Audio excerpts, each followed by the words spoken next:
Welcome to CE Ag Talks, the video series from CE Ag World, a media site devoted to the business of growing food undercover, including greenhouse produce, vertical farms, and outdoor protected crops.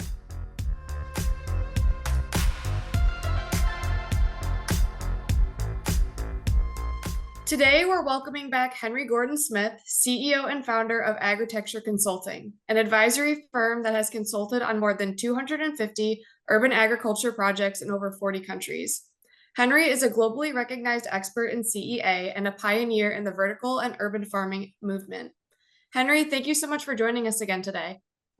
Thank you so much. It's so good to be here again. So today we're going to be talking about the Global CEA Census, and we know that Agritecture started the census back in 2019, and it's the world's largest recurring survey focused on CEA that gathers key insights from CEA operators. This includes what technologies they use, the challenges they face, and their preferred business models. This is our second time partnering for the census. Can you tell our viewers more about this year's survey and the topics that we're focusing on? Yeah, so you said it right. This is coming up for our fifth year of the census, and it's such an important piece of work that's collaborative between, in this case, Meister Media and Agritecture and all those that participate. So I just want to emphasize that this is something unique, and why it's so important in CA is because the data is lacking. This is a fragmented industry, depending on the region you are, depending on the crop you grow, depending on whether you're an existing sort of typical greenhouse or one of these newer types of farms, like a new greenhouse near a city or a vertical farm. So there's huge differences in that. So by bringing data together and analyzing it and sharing that with the industry, it's really one of the greatest things we can all do together to collaborate for the greater benefit of the industry.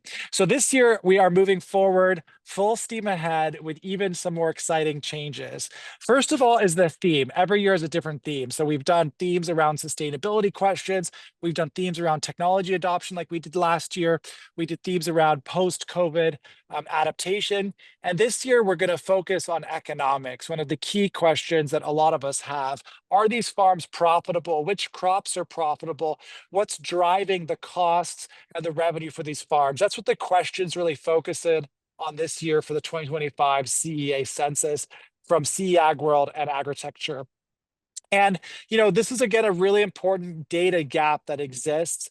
And if you think about it, you say, well, why does this matter to me? Well, I say, well, if you're a grower and you're growing a certain crop, you may know only a little bit about what other growers are doing and how much they're improving financially or what their status is. But through this data, you can kind of benchmark yourself and understand a direction you could go deeper. And we're also going to share insights about how do you really build off the data that we find in there. In addition to that, we're also adding a second sort of sub-theme, the exciting topic of artificial intelligence. So when you fill out the census, which takes about 10 minutes, the second stage of questions focus on AI. And this is a really hyped up, exciting technology, but its applications to CEA in particular are still not fully discovered and proven. And so we want to see, what do growers think? What are growers looking for AI applications to, and where do they think it's already making a difference? So those are some of the main focuses of it. One of the other things I want to emphasize a little bit here is that this year's census is also open to many more participants. So historically, we've been focused just on growers, but this year we've opened it up to academics, to consultants, suppliers as well, and even field farmers that are thinking about CEA. You might say, well, doesn't that affect the data? Yeah, of course, it changes some of the data. We anticipate that we're still going to have a big bulk of responses from indoor growers.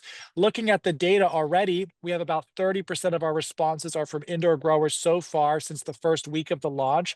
So we expect that will still be our largest bulk, but we do want to get data from other parties to understand these perceptions and their understandings of this. And it's our job to go through that data and refine it for the reporting stage. But we've really opened it up. We have a bit of a bigger tent, so to say, for this year's census. And so those are some of the key differences for 2025. Awesome. Well, Henry, thank you so much for taking some time out of your afternoon to talk to our viewers about the Global CEA Census. And I'm sure we'll talk again sometime soon. Yeah, let's do it. Thanks so much. Take care. Always great working with you.